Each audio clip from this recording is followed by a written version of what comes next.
A+ vision news നിങ്ങൾക്കായി സമർപ്പിക്കുന്നത് Super Absorbent Poppy's Diaper. Sky Wave Water and Amusement Park, Kakkadampoil, Valamthood, Malappuram. Rockwell Mountain Retreat, Kakkadampoil, Nayadampoil. Shri Vivekananda പഠന കേന്ദ്രം പാലേമാട് എടക്കര. കോഴിക്കോട് കക്കാടംപൊയിലുള്ള Eden Garden. പ്രളയ ദുരന്തത്തിലെ ഇരകൾക്ക് 7 വർഷമായിട്ടും നഷ്ടപരിഹാരമില്ല. ലിസ്റ്റിൽ പേര് കാണാനില്ലെന്നാണ് ജില്ലാ ഭരണകൂടത്തിന്റെ പുതിയ മറുപടി. ഇക്കാര്യത്തിൽ PK ബഷീർ MLAയുടെ ഉറപ്പും പാഴ്വാക്കായി. ചാലിയാർ പഞ്ചായത്തിലെ ആനക്കുളത്തെ 5 കുടുംബങ്ങളാണ് നഷ്ടപരിഹാരത്തിനായി കാത്തിരിക്കുന്നത്. സുബൈദ ആനക്കല്ലൻ, അബു മലയൻകുളവൻ, ജെയ്സൺ ആലക്കൽ, സീത ചേലക്കോടൻ, ലത ചേലക്കോടൻ എന്നിവർക്കാണ് ഇപ്പോൾ നഷ്ടപരിഹാരം നിഷേധിക്കുന്നത്. 2018 ഓഗസ്റ്റ് 8-നാണ് ചെട്ടിയൻപാറയിലുണ്ടായ ഉരുൾപൊട്ടലിൽ 6 പേർ മരിച്ചത്. ചെട്ടിയൻപാറയ്ക്ക് സമീപമുള്ള ആനക്കുളത്തെ ഈ കുടുംബങ്ങളുടെ വീടുകൾ ഭാഗികമായി തകരുകയും കുറുമ്പലങ്ങോട് വില്ലേജ് അധികൃതർ സ്ഥലം സന്ദർശിച്ച് ഇവരെ അടിയന്തരമായി മാറ്റിപ്പാർപ്പിക്കണമെന്ന് റിപ്പോർട്ട് നൽകുകയും ചെയ്തിരുന്നു.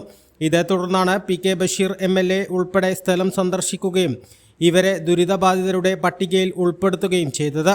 സ്ഥലം വാങ്ങി വീട് വയ്ക്കാൻ ഈ കുടുംബങ്ങൾക്ക് 10 ലക്ഷം രൂപ വീതം നൽകുമെന്നും ഉറപ്പു നൽകി. ഇതിനിടെ ഇവർ പലവട്ടം നിലമ്പൂർ താലൂക്ക് ഓഫീസ് കയറിയിറങ്ങി. MLAയുടെ സാന്നിധ്യത്തിൽ താലൂക്കിൽ യോഗവും ചേർന്നു. സർക്കാർ ഉടൻ പണം നൽകുമെന്നും ഇവർക്ക് PK ബഷീർ MLA വീണ്ടും ഉറപ്പു നൽകുകയും ചെയ്തിരുന്നു. വീണ്ടും ഒരു മഴക്കാലത്തിന് മുന്നിൽ നിൽക്കുമ്പോഴാണ് ഈ കുടുംബങ്ങൾ ജില്ലാ കളക്ടറെ നേരിൽ വിളിച്ച് തങ്ങളുടെ ദയനീയാവസ്ഥ പറഞ്ഞത്. നിങ്ങൾ നിലവിൽ ലിസ്റ്റിലില്ലെന്നും മഴ പെയ്യുമ്പോൾ മാറ്റിപ്പാർപ്പിക്കേണ്ട ലിസ്റ്റിലാണ് ഈ 5 കുടുംബങ്ങൾ ഉള്ളതെന്നും കളക്ടർ മറുപടി നൽകി. ജില്ലാ ഭരണകൂടവും MLAയും ഇക്കാര്യത്തിൽ ഒരു പരിഹാരവും ഉണ്ടാക്കുമെന്ന പ്രതീക്ഷയാണ് ഇതോടെ ഈ കുടുംബങ്ങൾക്ക് ഇല്ലാതായിരിക്കുന്നത്. ആനക്കല്ലൻ സുബൈദയും ഹൃദ്രോഗിയും 80 വയസ്സുകാരിയുമായ മാതാവും ഇപ്പോഴും കഴിയുന്നത് 2018 ഭാഗികമായി തകർന്ന വീട്ടിൽ തന്നെയാണ്. സർക്കാർ വാർഷിക ആഘോഷങ്ങൾക്കായി കോടികൾ ചെലവഴിക്കുമ്പോഴാണ് പ്രളയത്തിൽ സ്വന്തം വീടുകൾ ഭാഗികമായി തകർന്ന ഈ നിർധന കുടുംബങ്ങൾ നീതിക്കായി കാത്തിരിക്കുന്നത്. എഴുതിയ ഉദ്യോഗസ്ഥർക്കുണ്ടായ വീഴ്ചയാണെന്ന ഒഴുക്കൻ മറുപടിയിൽ ഇവരുടെ അർഹതപ്പെട്ട നഷ്ടപരിഹാരം നിഷേധിക്കുകയാണ് അധികൃതർ. ഈ വിഷയം കഴിഞ്ഞ നിയമസഭാ സമ്മേളനത്തിൽ ഉന്നയിക്കുമെന്നാണ് ഈ കുടുംബങ്ങൾക്ക് PK ബഷീർ MLA ഉറപ്പ് നൽകിയിരുന്നത്.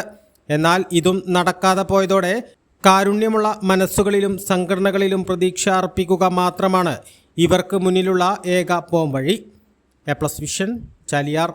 Super Absorbent Poppy's Diapers.